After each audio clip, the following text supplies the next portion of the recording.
Your Excellencies, ladies and gentlemen, please welcome the heads of delegation of the Summit of the Americas.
Argentina.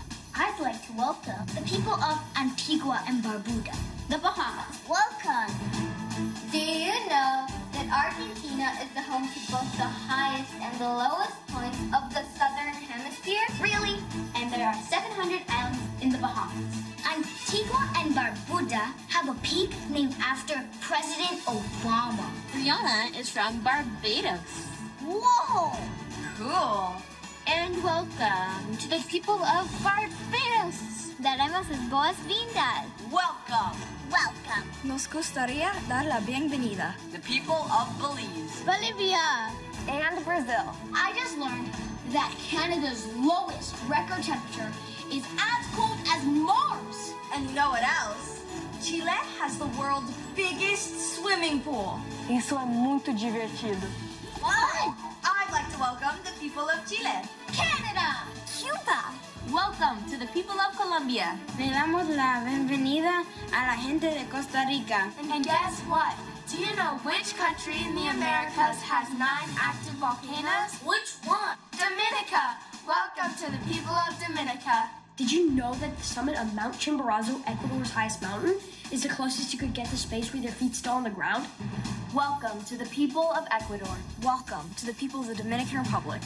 I'm Andy. And I'm Valentina. And we'd like to welcome the people of El Salvador, Of Grenada. And Guyana. I'm proud to tell you that Guatemala is often called the birthplace of chocolate. Yummy. Welcome to the people of Guatemala. To the people of Haiti and Honduras. Here's something interesting. Reggae music icon Bob Marley was from Jamaica. Mexico is home to the world's largest pyramid. Incredible! I'm welcoming the people of Jamaica. People of Mexico. Vamos, Mexico! Welcome to the people of Nicaragua. Panama. Paraguay! Can you believe that Panama is the only country in the world where you can watch the sun rise on the Pacific coast and then set on the Atlantic coast? I love that you can swim in the Amazon with the pink dolphins in Peru. And that St. Lucia was the first country to be named after a woman. Welcome. The people of Peru. St. Lucia.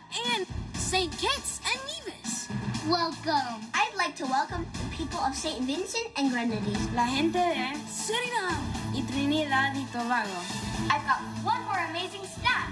There are over 80 million dogs in the United States. Aww, cute. Did you know that Uruguay was the first country in South America to ever host a football World Cup? Welcome the people of The United States. Uruguay and Venezuela. Welcome. Welcome. Welcome. Welcome to The 2022 Summit of the Americas In Los Angeles.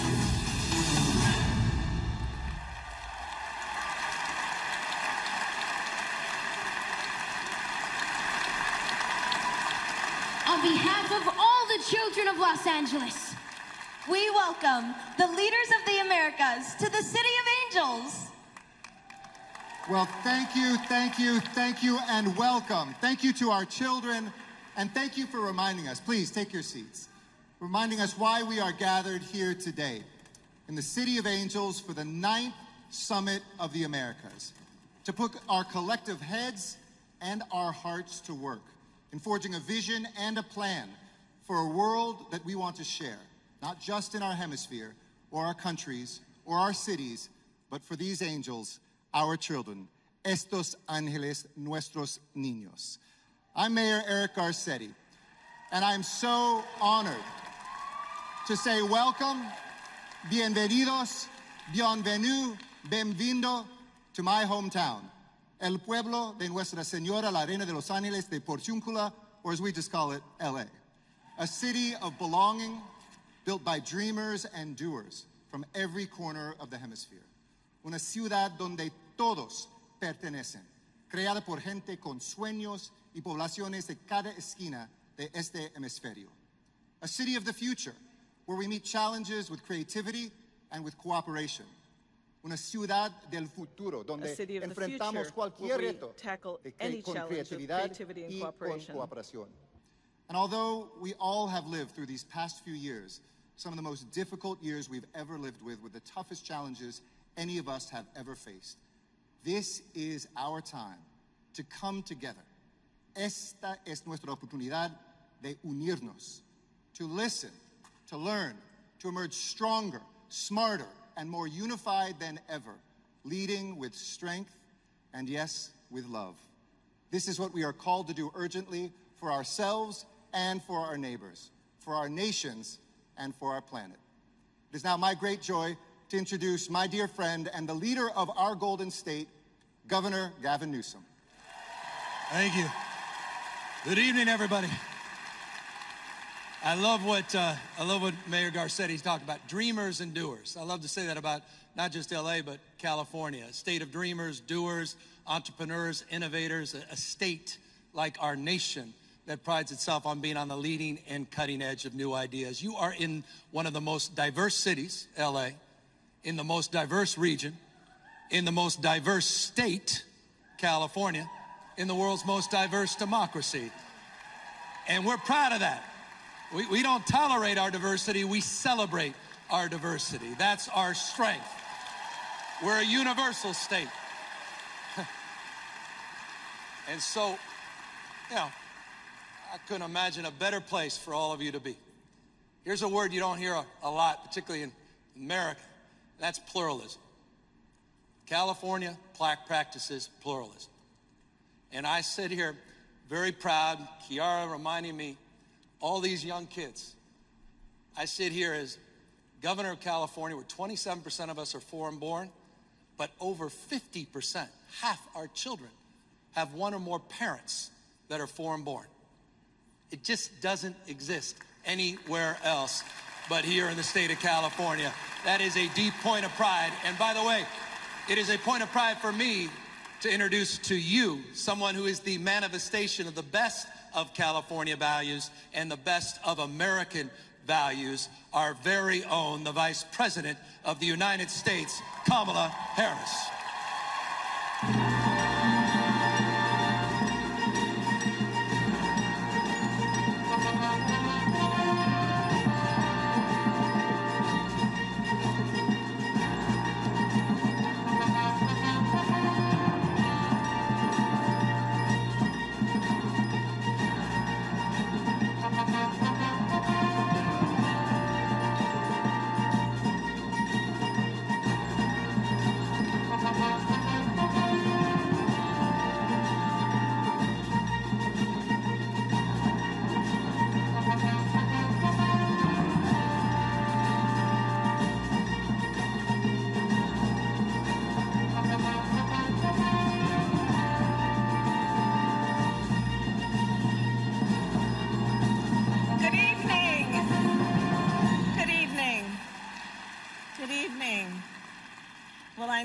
Future is bright when I look at these young leaders.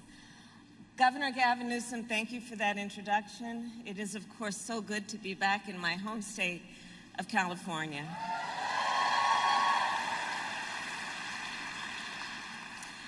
And to everyone here, on behalf of our administration, it is my honor to officially welcome you to the 9th Summit of the Americas.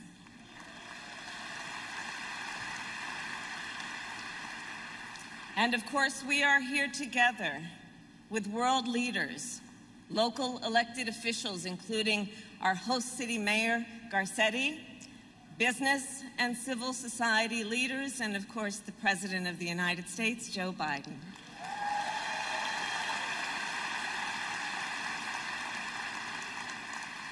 As many of you may know, I am a proud daughter of California.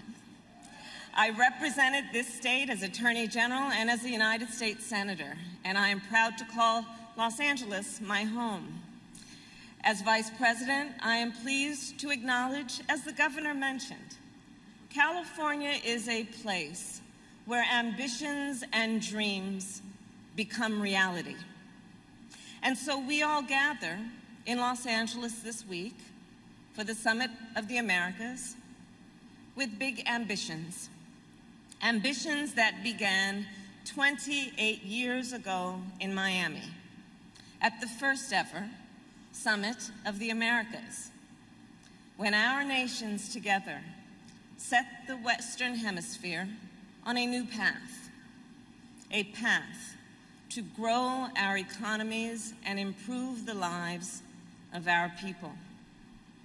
And together, we have made progress on this path. A path that I believe is critically important for so many of us, and I will speak important for the American people, because the Western Hemisphere directly affects the security and prosperity of the United States. And so, this week, we gather once more to build a more prosperous and inclusive future. I look out at this room, and I see representatives of so many different countries and communities. We are joined, of course, by heads of state, and we are joined by youth leaders. We are joined by CEOs, and we are joined by labor organizers, women entrepreneurs, activists, and advocates. So here's how I see it. To realize a more prosperous future for our hemisphere, partnerships between those assembled here are essential. It is in this spirit that I have focused on bringing companies and organizations together to collaborate and coordinate and share lessons learned, and to galvanize billions of dollars in new investments. The challenges facing our hemisphere in the months and years ahead are significant. The climate crisis, food insecurity, economic inequality, corruption, and gender-based violence.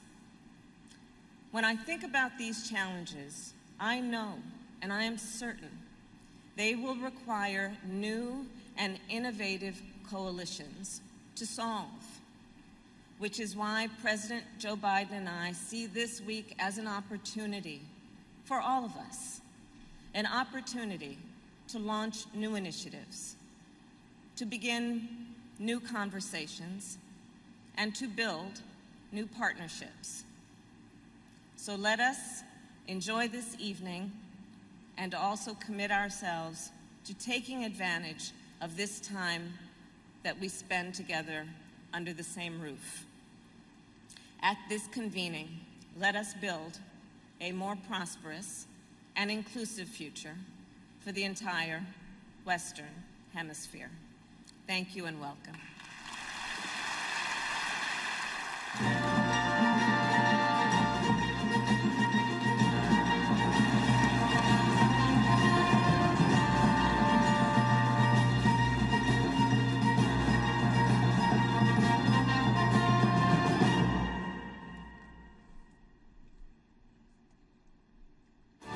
Los Angeles, the city of angels. Nearly 4 million people live here. Nearly 50 million people visit here every year.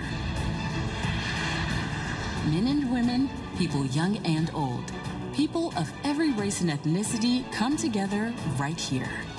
And that's why this year, the Summit of the Americas is being hosted in Los Angeles. Because we know that diversity is our strength, and unity makes progress possible. At Los Angeles museums and concert halls, art and music challenge us to transcend boundaries. On its shoreline, the ocean waters connect us all. And at the world-famous Griffith Observatory, we are reminded that we are part of something much, much bigger. Los Angeles proves that when people play together, or work together, learn together, or dream together, anything is possible. Los Angeles proves that in the face of disaster and distress, the solution is not just on us, it is us. So as we come together for this historic summit, let us remember the visionaries who dreamt up this city, the workers who built it up, and the millions of Angelinos who keep this city going today and every day. In the City of Angels, you need not look up to the heavens to find hope. Just look around you. The Summit of the Americas, welcome to Los Angeles.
Colombia is home to over 30 official languages.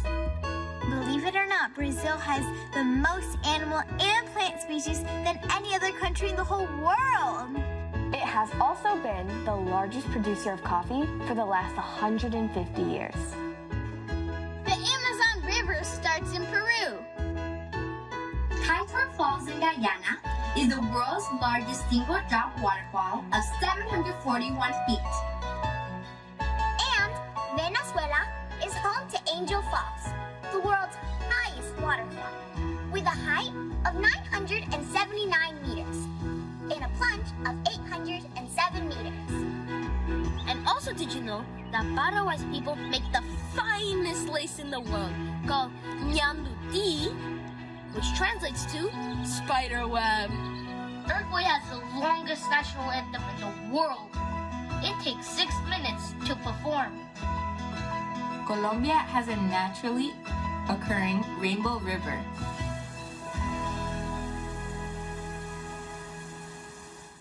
Please welcome the President of the Republic of Peru, Pedro Castillo.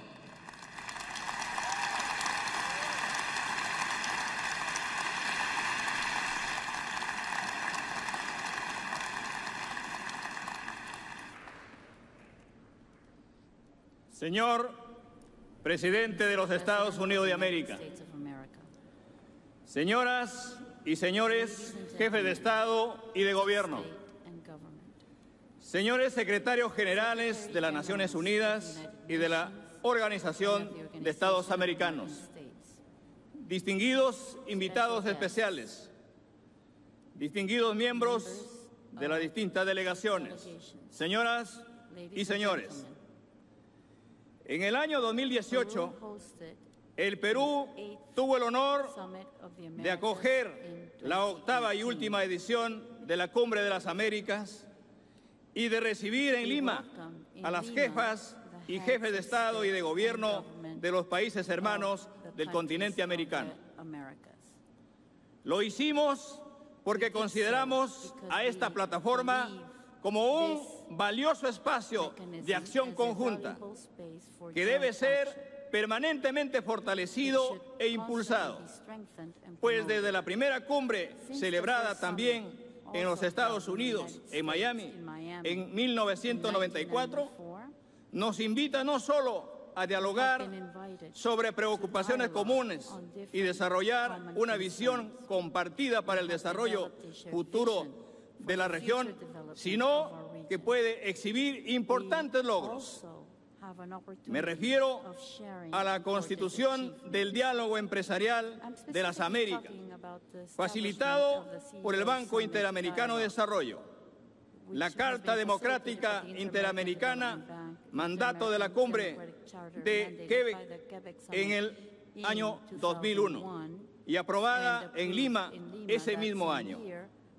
Los impulsos para la concreción de la Convención Interamericana contra la Corrupción y la Convención Interamericana contra el Terrorismo, entre otros. Particularmente, deseo hacer una referencia especial al compromiso de Lima, aprobado en la referida cumbre en el Perú, cuando identificamos como tema central a uno de los problemas más extendidos, persistentes y dañinos en el hemisferio y en el mundo, la corrupción. Esta corrupción que se trató allá, su texto plasmó 57 acciones que desde ese momento orientan los esfuerzos que llevan adelante nuestros países para combatirla y erradicarla, este flagelo, y fortalecer la gobernabilidad democrática y la protección de los derechos humanos. En dicha oportunidad, los países de las Américas establecimos también la necesidad de ir más allá de la sola adopción de los acuerdos y reconocimos la importancia de dar continuidad a los compromisos alcanzados. Para ello, habilitamos un mecanismo de seguimiento que permite tanto a los estados como a las organizaciones de la sociedad civil y en general a las ciudadanas y ciudadanos del continente, constatar el cumplimiento de cada uno de los compromisos y conocer el grado de avance en la aplicación de las políticas públicas en contra de la corrupción. Esta plataforma hace parte del patrimonio común de las Américas y constituye, una vez más, una valiosa herramienta de gestión para pasar de las palabras a los hechos. Casi 4 años después de cumplidas esas jornadas, enfrentamos hoy renovados desafíos surgidos de la situación inédita y en extremo difícil provocada por la pandemia del COVID-19 y de la coyuntura internacional. Por ello, saludamos con gran satisfacción que muchas de estas preocupaciones se hayan visto reflejadas en los temas propuestos acertadamente por los Estados Unidos, en su calidad de país anfitrión, en el objetivo de construir sobre lo avanzado práctica saludable a ser continuada y de perfilar iniciativas que permitan aliviar la crisis multidimensional que venimos atravesando y que golpea de manera severa y dramática a los sectores más desfavorecidos de nuestra población.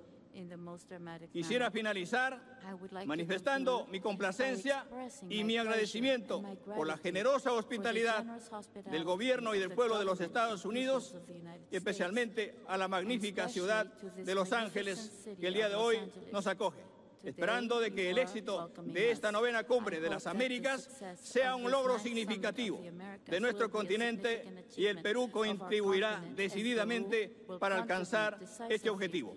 América para los americanos. Muchas gracias.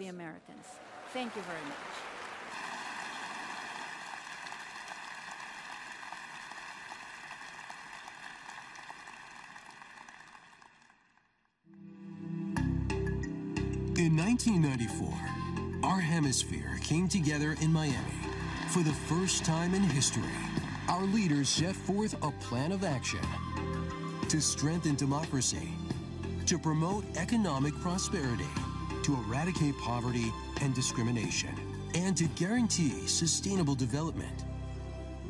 In the 28 years since, we have built on that progress. Enemies have made peace. Partners have worked together to drive shared economic growth.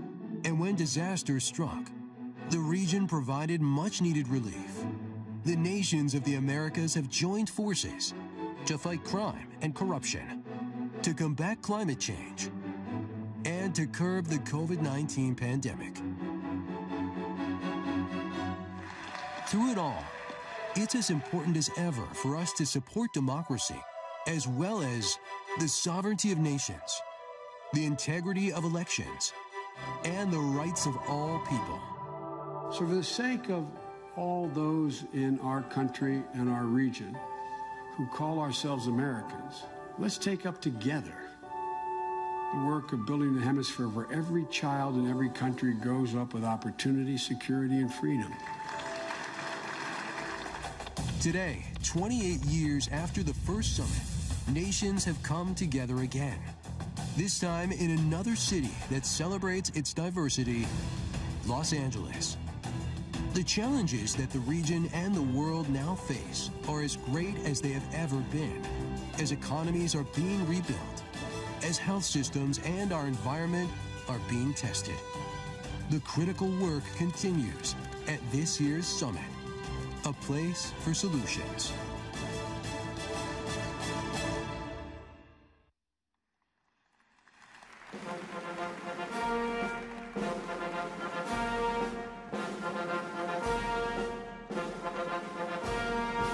Ladies and gentlemen, the President of the United States.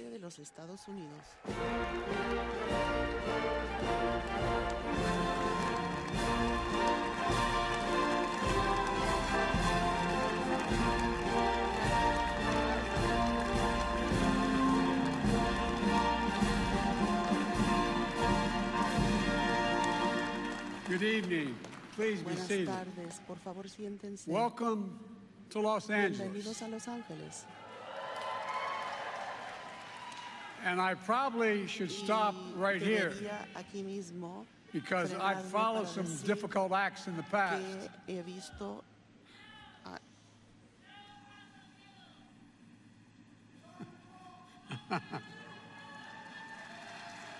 I followed some difficult acts, but never before have I followed such a difficult act as I've seen the last 45 minutes up here. It's my honor to host my fellow leaders from throughout our hemisphere for the 9th Summit of the Americas, at a moment when we need more cooperation, common purpose, and transformative ideas that have never been a greater need than today. I also want to welcome all the representatives from civil society, the private sector, international institutions, and especially young people from across the Americas who are participating in this summit. Democracy is a hallmark of our region.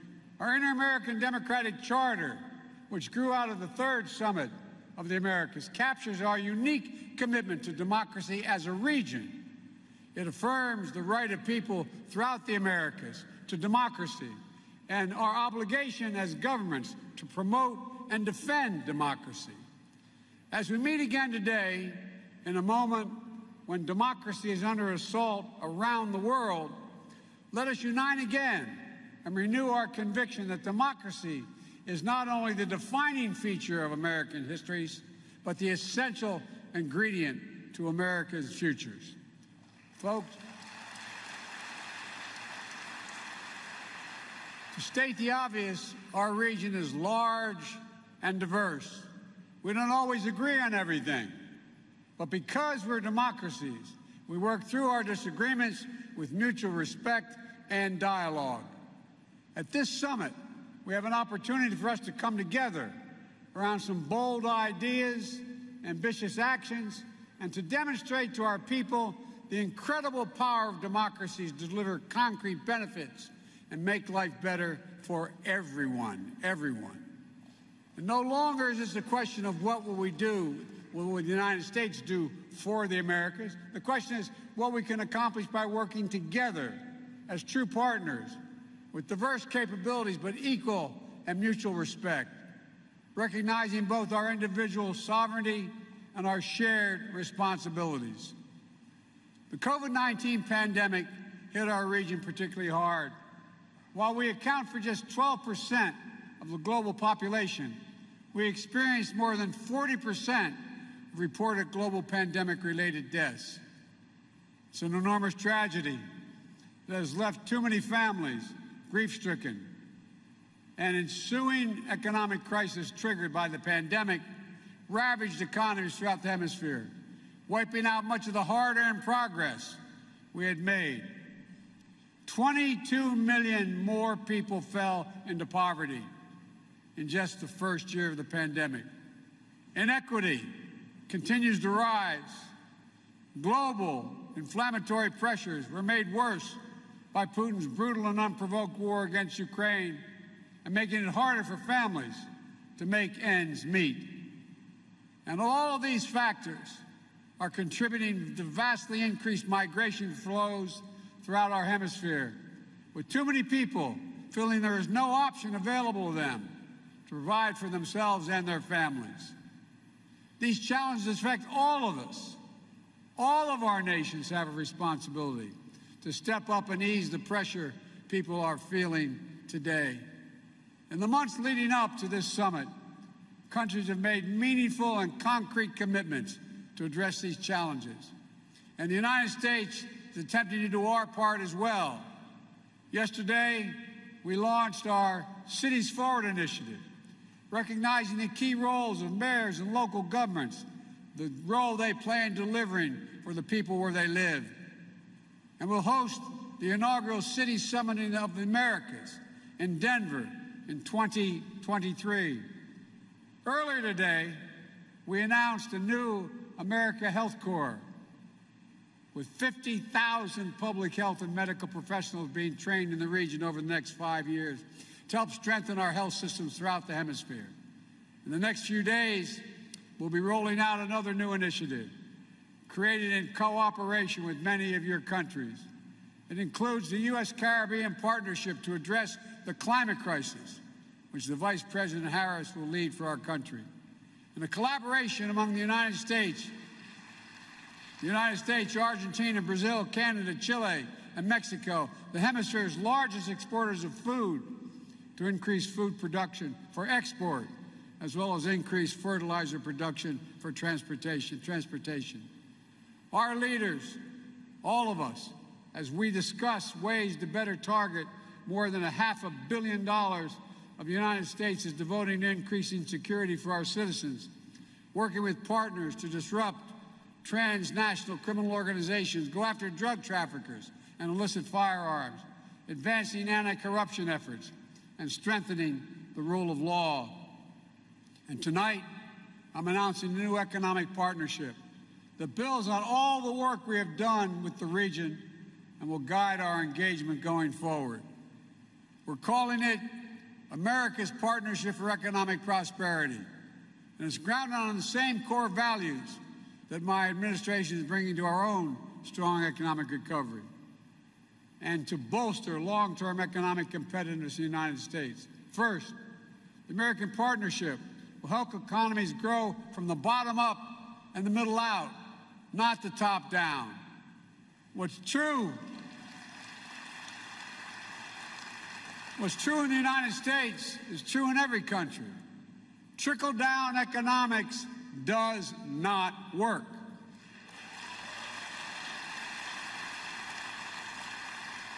But when we invest in strengthening workers and the middle class, the poor have a ladder up, and those at the top do just fine.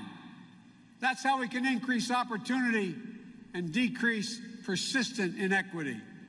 We need to break the cycle where marginalized communities are hit the hardest by disasters and have the fewest resources to recover from crises and prepare for the next one. Together, we have to invest in making sure our trade is sustainable and responsible in creating supply chains that are more resilient, more secure, and more sustainable. By working with close friends who share our values, we can make sure that we are not left vulnerable to unexpected shocks while generating economic opportunity for the people in our region. Second, America's Partnership will foster innovation and help governments deliver for their own people. People everywhere expect their government to help give them just a little bit of breathing room, provide opportunities for work that pays a decent wage, educate children so they can rise as high as their talents can take them, make communities more secure so families feel safe in their homes and individuals know their rights will be respected. That means directing investment to help governments deliver on those responsibilities, including modernizing multilateral development banks to better address the challenges of today and of the future. For example, many countries in our region have prospered overall, making it harder for them to secure development lending, but they struggle with deep inequity.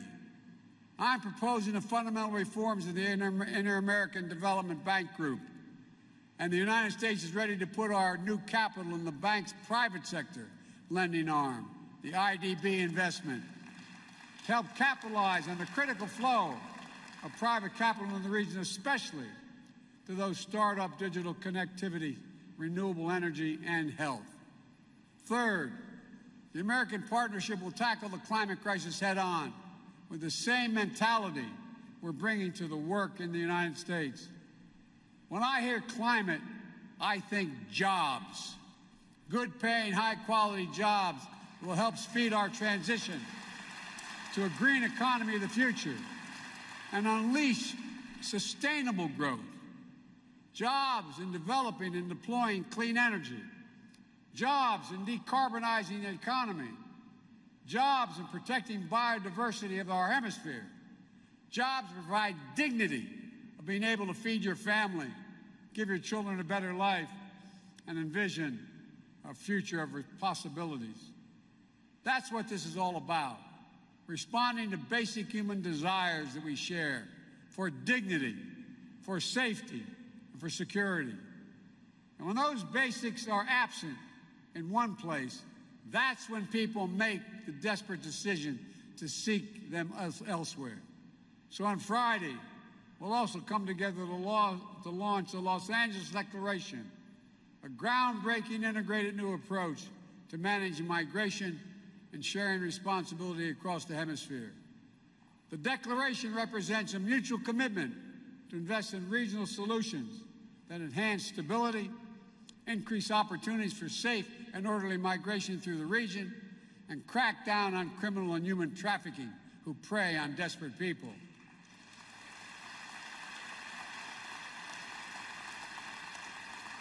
Safe and orderly migration is good for all of our economies, including the United States.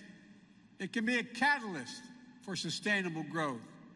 But all unlawful migration is not acceptable. We will enforce our borders, including through innovative, coordinated action with our regional partners.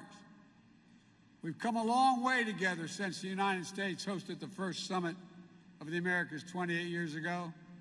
But the spirit of Miami, as it was known, the sense of hope and new possibilities that defined that first summit, remains key to facing the challenges of today and unlocking the incredible potential that exists in this hemisphere in the Americas.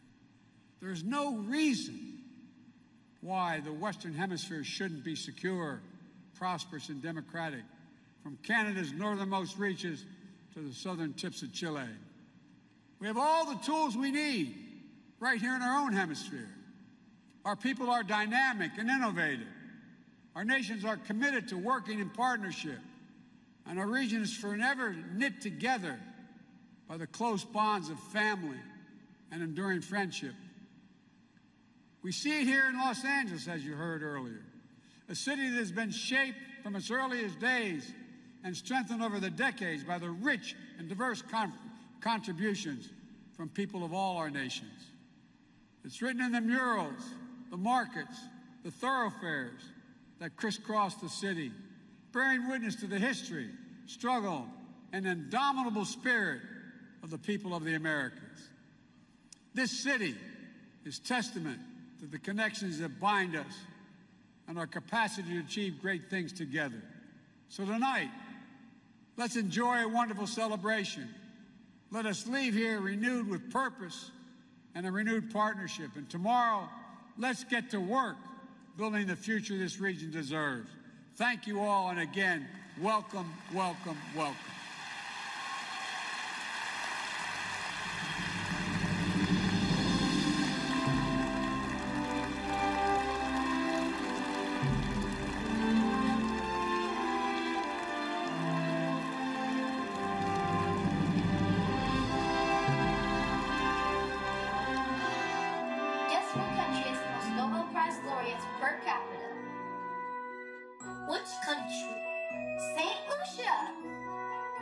Grenada is home to the world's first underwater sculpture park, featuring 26 kids holding hands, a newspaper man,